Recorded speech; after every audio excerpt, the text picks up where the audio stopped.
Well, we'll just go for it. Yeah, let's go for some footage. Yeah. This is all Recording. Yeah. Eyes up. Eyes up. Hey. I want to make it feel that it's okay to tell a story. By just saying how grateful I am. This is how grateful I am to be in the Pacific Northwest.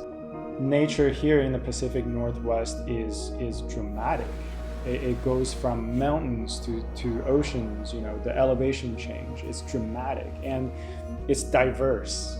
It's just got so many colors and so many different species of plants and animals, and it's just dynamic. You know, a lot of people describe nature like this sleeping beauty. That's not how I felt when I came to the Pacific Northwest. I think nature here is it's a living, breathing creature, if that makes sense. It's majestic. It's there. It's trying to be with you. It's not letting you just take a nice comfortable hike. It's like, no, you know, if you want to be a part of me, come with me, come on this journey. Nature here is alive. All right. Yeah. Who are you? I'm Wei. I'm 34-year-old here living in Seattle, working in tech and exploring nature with my friend Alex over here. What kind of story do you want to tell us today? Yeah, I think I just want to tell a personal story. You know, I had a lot of different ideas coming to this project. There were so many little things I wanted to tell and a lot of little messages here and there. But I think the longer we've been doing this project, the more I just want to feel heard and I want to help others feel heard. Came here when you were 11, right? Yeah, I came here when I was 11 years old. I just learned the alphabet and maybe some basic words. What was it like to be an immigrant? Oh boy, yeah. I remember coming to the US, not knowing any English and having a lot of fears and worries, but I also think I was pretty excited. There's just so much about being a new place as a kid. You don't worry about a lot of things. What types of rules were you expected to follow when you got here? My parents definitely expected me to be top of class, but at the same time, very respectful. There's this weird tension from, I think, my immigrant family where you really have to stand out. You have to be the best in what you do, but you can't stand out that much. Hey, you should be good at certain things. You should be good at math. You should be good at music. You should be good at listening to instructions. When did you start dancing? I didn't really make dancing my own until I discovered it after college. And things definitely took a turn when I started flowing my fitness dragon. So the first time I saw this flow dragon, this flow art equipment, it was at a outdoor park. There was a music event that my friends and I are organizing. And I remember seeing from afar that someone had a beautiful red light up dragon that he was just making these giant, beautiful, flowy circles around. And my first reaction to that, and I said it to my friend right next to me, I said, I must have that. Like, I must be able to do that and perform that for others.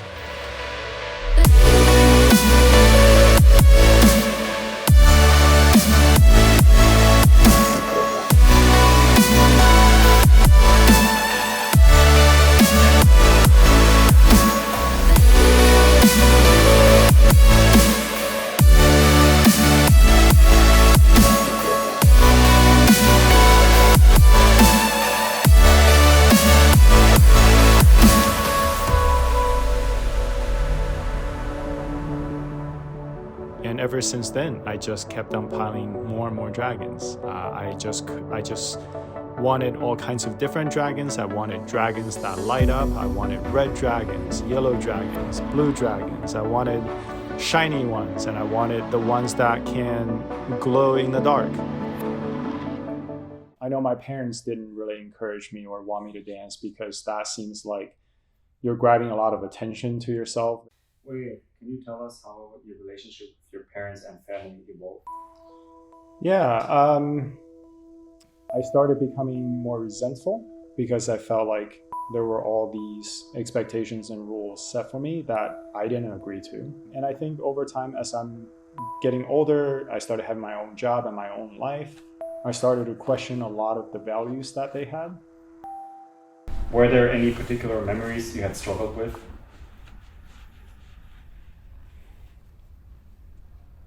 When I started working on this project, I was actually struggling with something happened when I was much younger, under my parents' watch.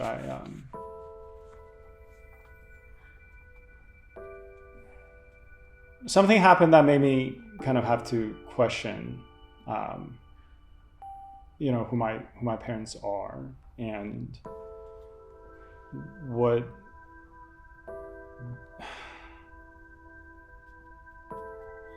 Yeah, I guess I don't really know how to talk about it. My parents kind of just deny that it happened. I feel that my parents have betrayed a certain sense of trust that I thought I had because, they're my parents.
I think the most frustrating part of this whole event and my process of understanding it is expectation that I shouldn't need to be talking about this. I should be able to just get over this. Like, grow up, be a man.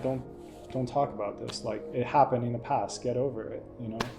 And I think that's really frustrating because that also combines with the Asian stereotype we were talking about earlier. There is this idea of, you should be able to hide everything behind a smile. You should fit in. You shouldn't ruffle the feathers. So don't talk about bad things. Just, that expectation is so frustrating to me. Wait, what did you do to feel safer and better? The first thing I did is I went to some of my closest friends. I'm so fortunate that I have good friends who listen, who didn't judge, who didn't tell me what to do. Some of them just listened. Some of them just made me feel heard. I came to realize my relationship with my parents and with my friends aren't just as easy as, books or movies describe it, that every human relationship is complex and full of stories. I think the thing I struggle with the most is the willingness to have honest conversations with people. I think it's good for some people listen first and then maybe give tips or tricks, but listening is really important. That can Yeah. Like I get it. Sometimes your friends want to help you, and they would love to solve the problem for you because they care about you. But yeah, though I feel like the older we get, if they can make me feel accepted and welcome, that's sometimes more than the solution. That opens up doors.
Can you tell us a little bit about what we can change still as a group, the world, as every single human?